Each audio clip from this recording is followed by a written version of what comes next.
What's cracking with y'all niggas, man? After season thoughts, we're 4-12, finished the season with a 4-12 record. We couldn't really defeat the Denver Broncos. A lot of games that really just we didn't take advantage of, man. Like going back to the Steelers game, Vikings game, just so many games and missed performances, man. I came in this season with high expectations. I'm pretty sure a lot of not Denver, oh my goodness, San Diego Chargers fans came out here with a lot of high expectations, especially after acquiring Melvin Gordon. And we would think when we had Melvin Gordon, we would have a good offensive scheme and offensive line to protect him. But I guess as the season progressed, the offensive linemen began to, crumble. They began to, get injured. And it was just the depth and the chemistry wasn't correlating right now. So that's when Frank Reach was being very conservative because all the starters are pretty much was gone. Keenan Allen had a lacerated kidney. Just like, man, I think it was like happened in didn't happen in week 11 or week 10. It was around there. But ever since then, we just went downhill, and it's really kind of hard to win games like that. Now, I have to give it up to Jason Verrett.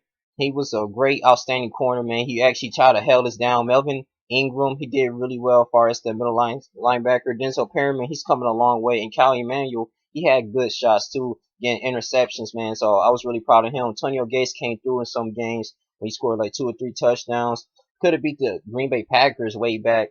And, we kind of slipped that way. We lost and our defense really couldn't hold up. But for the most part, man, shouts out to M80. Hope you be with your family, man. Great stuff. We miss you in San Diego. We will always, you left a legacy here.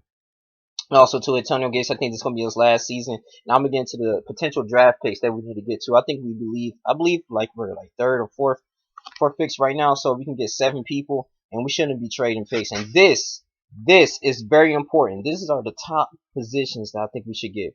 First and foremost, let's get another tight end. We gotta get another tight end. Darius Green ain't having it, man. I mean, I know one day he has 3 touchdowns against a team before this season, but for the most part, man, he's been dropping passes. He's been very inconsistent. Plus, Antonio Gates about to hang it up, man. I love Antonio Gates, but we need another chemistry between Phillip Rivers and another tight end. Okay, second round, probably get another cornerback. Actually, strong safety. Get a strong safety because Eric Weddle's about to be out. Eric Weddle didn't really do too much, so it's kind of disappointed how kind of season he had, but he about to hang it up as well. So we get another strong safety. Then get the next third draft. We gotta get a cornerback. We gotta get a defensive tackle. Get an offensive tackle, left tackle, and then I guess last but not least, we can get another wide receiver. And shouts out to Williams too, man. He not Steve Williams, the other Williams. I forgot his name. I think it's Tyrell Williams. He had an 80-yard catch against the Broncos, man. I think that was his first catch of the season. He had a touchdown. Pretty good. Javante Harridan, he might be a little stud, but we'll see. But, we've been playing with practice squad players. And also, too, man, I just hope that Dean Speranos, the owner of the San Diego Chargers, I'm looking at you, man. You watching this video, you gotta invest into new conditioning coaches, man. I mean, we were dropping like flies throughout this whole season. I understand that injuries are part of the game because it's a physical contact sport. We understand that, but at the same time, I mean, this is like a play for us. This is happening year after year after year. I mean, damn, like all of our stars is pretty much gone, man. We gotta get more depth into the offensive line, man. Mike McCoy, I just know this is gonna be probably your last season next year, so you might have to you think about Mike McCoy. He's not a leader. Okay, I think this is his third season here. He's not a leader. He needs people to be with him. He's very conservative. You're not the type of person to take the shots. That's what I know about Mike McCoy, man. And don't get me wrong, we do need a leader on that squad. Okay, for defense, it could be Jason Pereira or Melvin Ingram. Offense, it could be Phillip Rivers, but not some people even listen to or look up to Rivers like that. So we kind of need another Ray Lewis or some type of guy, man. Just they ain't gonna take no shit from the other team, And I think that's how another reason why we haven't been so successful, man. It's just that the inconsistency and we're not playing to our players' strengths, man. So we gotta really focus on adding depth to that defense. Defense is coming along a little well, and also too just offensive tackles, offensive line, create that O line so Phillip Rivers can have time in that pocket to throw the ball. I mean these are the careless mistakes that we've been using, and I understand that the offensive line is just injured and banged up, but we gotta have a way to adjust. We gotta have a backup plan. And John Pagano, we can keep you, but we gotta get rid of Frank Reich. I'm sorry, man. And San Diego Charger Nation wants you gone, especially if you move to LA and go to Carson Stadium.